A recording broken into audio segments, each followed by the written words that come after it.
Notre secours est dans le nom du Seigneur qui a fait le ciel et la terre. Ne vous réjouissez pas trop vite. On est reparti après la généalogie sur le calendrier liturgique. Encore des prescriptions. Souvenez-vous quand même que si jamais le Seigneur a libéré Israël du peuple égyptien, c'était pour qu'il lui offre un culte. Et qu'il y ait une nouvelle génération qui vient d'arriver. Et donc cette nouvelle génération, il faut aussi la remettre au parfum, si jamais je puis dire. Et donc là, on va reparler des fêtes et de ce qu'il faut sacrifier. Mais une ou deux petites choses pour agrémenter votre lecture, parce que sinon, je vous connais, vous allez être comme les Hébreux au désert, vous allez râler contre Dieu. Et qui serait alors ce qu'il se passerait? Donc je veux vous éviter la colère. Alors, une ou deux petites choses, je vous avais dit, nous allons commencer par l'offrande continuelle. L'offrande continuelle, cela veut dire qu'il y a tous les jours un sacrifice le matin et un sacrifice le soir. Et qu'avec le sacrifice, vous avez une fumée qui va s'élever. Alors en ce moment, on est dans le désert, la tente de la rencontre jusqu'au ciel. Plus tard, ce sera une fumée qui s'élèvera depuis le temple, depuis le mont de Jérusalem jusqu'au ciel. Ce qui veut dire que 2 fois par jour, vous avez de visualiser, de représenter à travers cette fumée l'axe du monde, la verticalité qui unit le ciel et la terre. Sanctification de l'espace. Le monde est offert à Dieu et se retrouve en communion. Et puis ensuite, on va parler du sabbat, et donc on va parler de la sanctification de la semaine. Et puis ensuite, on va parler de la sanctification du mois, quelque chose qu'il faut offrir tous les premiers du mois. Et ensuite, on va partir sur l'année, qui va être ponctuée par les dates. Et ça, c'est une nouvelle manière aussi de sanctifier le cosmos, parce que ces dates vous sont données par des constellations, par des étoiles, par la lune. Comme dit le psaume, la lune qui marque les temps. Ça vous donne aussi la sanctification du cosmos entier. À nouveau, on retrouve une certaine grandeur, une certaine vision du monde qui s'exprime à travers cela. Et maintenant que je vous ai introduit dans la structure de ce que vous allez entendre, laissez-moi vous poser une question pour essayer d'éveiller votre curiosité. Qu'est-ce qu'il y avait de nouveau en dehors de ce que je vous ai dit? Parce qu'il y a une petite chose nouvelle, indication, ça a vaguement un rapport avec la nouveauté qui était introduite dans le recensement. Alors, vous avez peut-être déjà complètement oublié. Voilà, mais justement, un effort de mémoire, les cocos. On y va. Lévitique, chapitre 28.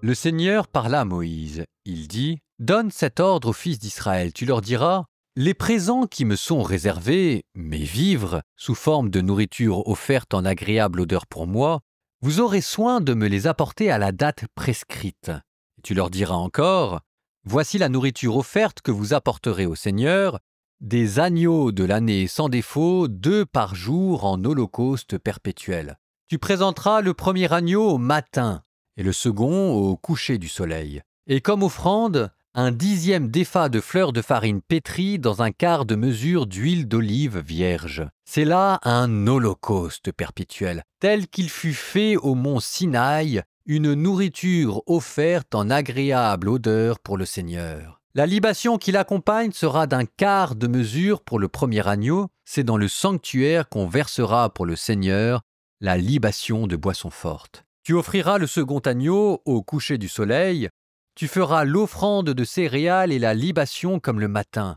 C'est une nourriture offerte en agréable odeur pour le Seigneur. Le jour du sabbat, tu offriras 2 agneaux de l'année sans défaut, avec 2 dixièmes de fleurs de farine pétrie à l'huile et la libation qui accompagne. C'est l'holocauste du sabbat à offrir chaque sabbat, en plus de l'holocauste perpétuel et de la libation qui l'accompagne.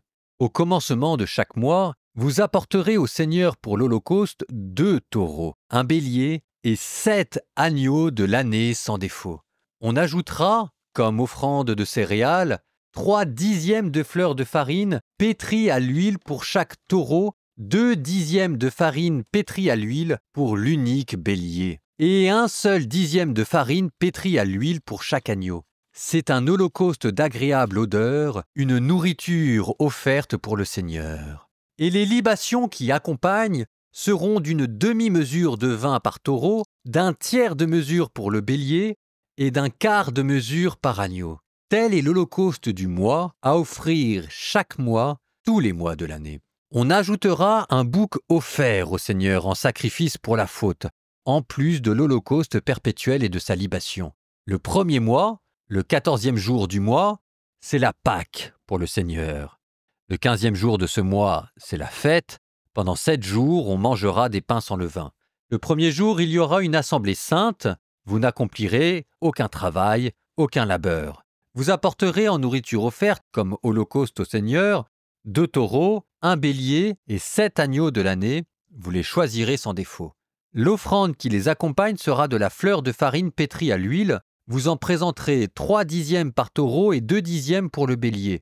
Tu en présenteras un seul dixième pour chacun des 7 agneaux. On ajoutera un bouc en sacrifice pour la faute, afin d'accomplir sur vous le rite de l'expiation. C'est indépendamment de l'holocauste du matin qui fait partie de l'holocauste perpétuel que vous ferez cela. Vous ferez ainsi, chaque jour, pendant 7 jours, l'offrande du pain, la nourriture offerte en agréable odeur pour le Seigneur. Cela s'ajoutera à l'holocauste perpétuel et à sa libation. Le 7e jour, vous tiendrez une assemblée sainte, vous n'accomplirez aucun travail, aucun labeur. Le jour des prémices, quand vous apporterez au Seigneur la nouvelle offrande de céréales pour la fête des semaines, vous tiendrez une assemblée sainte, et vous n'accomplirez aucun travail, aucun labeur. Vous apporterez au Seigneur pour l'holocauste d'agréable odeur 2 taureaux, un bélier et 7 agneaux de l'année. L'offrande de céréales qui les accompagne sera de la fleur de farine pétrie à l'huile, 3 dixièmes par taureau, 2 dixièmes pour le bélier, un seul dixième pour chacun des 7 agneaux. On ajoutera un bouc pour accomplir sur vous le rite d'expiation. Indépendamment de l'holocauste perpétuel accompagné de son offrande de céréales, vous les présenterez avec les libations, vous choisirez des bêtes sans défaut.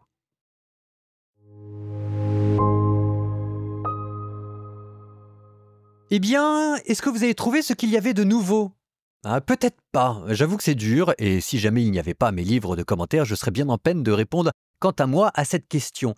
Mais ce qu'il y avait de nouveau, c'est que là, d'accord, on vous parle des dates, on vous parle des sacrifices, mais on ne vous parle pas du tout de ce que doit faire le prêtre. C'est comme s'il était totalement absent. En fait, le calendrier qui vient de vous être présenté est présenté du point de vue des familles. C'est un calendrier de fêtes familiales. Vous devez venir tel jour, telle heure pour offrir des sacrifices à Dieu. Et là, il faut imaginer, c'est un climat de réjouissance où on prend soin des familles pour leur dire voilà les fêtes que vous aurez pour vous retrouver tous ensemble et célébrer la grande histoire de votre peuple qui est passé de la Pâque, la libération de la terre promise, jusqu'aux prémices, là où on fête les moissons, les récoltes, et ce qui fait le lien avec le recensement qui était passé d'une optique militaire à une optique familiale. Vous savez l'importance de ces choses-là. Peut-être que vous avez eu la chance de grandir dans une famille chrétienne, et si jamais vous n'avez pas eu la chance de grandir dans une famille chrétienne, vous aurez peut-être la chance de fonder une famille chrétienne, et qu'il faudra veiller à la transmission des rites et des familles, parce qu'il y a toute une culture derrière une religion, et que transmettre la foi, ça s'inscrit dans une vie quotidienne. C'est ce que j'avais découvert quand on regardait les sondages de la transmission de la foi aux États-Unis. On s'est aperçu que les familles qui transmettaient le mieux la foi, c'était les familles qui pratiquaient chez elles la foi. Le premier lieu de pratique, c'est pas l'église, c'est dans la famille. Et donc là, en fait, on vous a parlé des fêtes, alors évidemment, là, que vous faites au temple, mais derrière, c'était des fêtes que vous allez faire en famille. Et que quand vous allez à la messe le dimanche, ce qu'il y a de plus beau, c'est de voir ça, non pas comme un rite d'église, mais comme un rite familial. Pour ce que ça vaut, ma petite histoire, mais nous, c'était présenté comme la famille qui va à la messe, et quand j'étais jeune, je me posais pas de questions, et quand j'ai commencé à me poser des questions, ma mère m'a dit « T'es gentil avec tes questions, mais oublie pas qu'ici, c'est une famille chrétienne et qu'on va à la messe le dimanche. » Alors oui, est-ce que Dieu existe, est-ce qu'il n'existe pas ? C'est des vraies questions, des questions que toi, tu portes et qui te construiront plus tard. En attendant, ça t'empêche pas le dimanche d'aller à la messe, parce que moi, j'ai pas terminé l'éducation de ta sœur. Et comme la manière de pratiquer la religion de mes parents était intelligente, bienveillante, j'avais pas de raison particulière, sinon la flemmardise, d'aller à la messe, mais c'était pas le lieu de mettre ma révolte existentielle de la crise d'ado. Alors ça m'a pas empêché de perdre la foi, mais ça m'a certainement permis d'y retourner plus rapidement. Oui, les détails ont leur importance. Par exemple, la période de l'Avent où l'on met sa petite crèche, son sapin. La période de carême pour nous où on commence par le mercredi des cendres. Enfin bref, 1000 rites quotidiens qui permet de vivre sa foi, qui permet de s'identifier à une famille et à une culture. Ça donne de l'épaisseur à la foi. Ça ne fait peut-être pas grandir de manière automatique votre vertu, mais ça vous permet de la vivre au jour le jour, de manière intégrée dans un univers et une création que Dieu a faite pour vous. C'est de la même manière que l'on décrit ici les fêtes juives, parce que ça inscrit notre vie dans une histoire qui nous dépasse, dans une histoire de la révélation, dans une histoire divine. Ça met du relief à votre vie. Petite transition poétique, au milieu que nous sommes du calendrier liturgique, qui n'est pas fini. Courage! Suite du psaume 30. J'entends les calomnies de la foule. De tous côtés, c'est l'épouvante. Ils ont tenu conseil contre moi, ils s'accordent pour m'ôter la vie. Moi, je suis sûr de toi, Seigneur. Je dis, tu es mon Dieu. Mes jours sont dans ta main, délivre-moi des mains hostiles qui s'acharnent. Sur ton serviteur que s'illumine ta face. Sauve-moi par ton amour. Seigneur, garde-moi d'être humilié, moi qui t'appelle. Mais qu'ils soient humiliés les impies, qu'ils entrent dans le silence des morts, qu'ils deviennent muets ces menteurs, car ils parlent contre le juste avec orgueil, insolence et mépris. Qu'ils sont grands tes bienfaits. Tu les réserves à ceux qui te craignent. Tu combles à la face du monde ceux qui ont en toi leur refuge. Tu les caches au plus secret de ta face, loin des intrigues des hommes. Tu leur réserves un lieu sûr, loin des langues méchantes. Béni soit le Seigneur. Son amour a fait pour moi des merveilles dans la ville retranchée, et moi, dans mon trouble, je disais, je ne suis plus devant tes yeux. Pourtant, tu écoutais ma prière quand je criais vers toi. Aimez le Seigneur, vous ses fidèles, le Seigneur veille sur les siens. Mais il rétribue avec rigueur qui se montre arrogant. Soyez forts, prenez courage, vous tous qui espérez le Seigneur.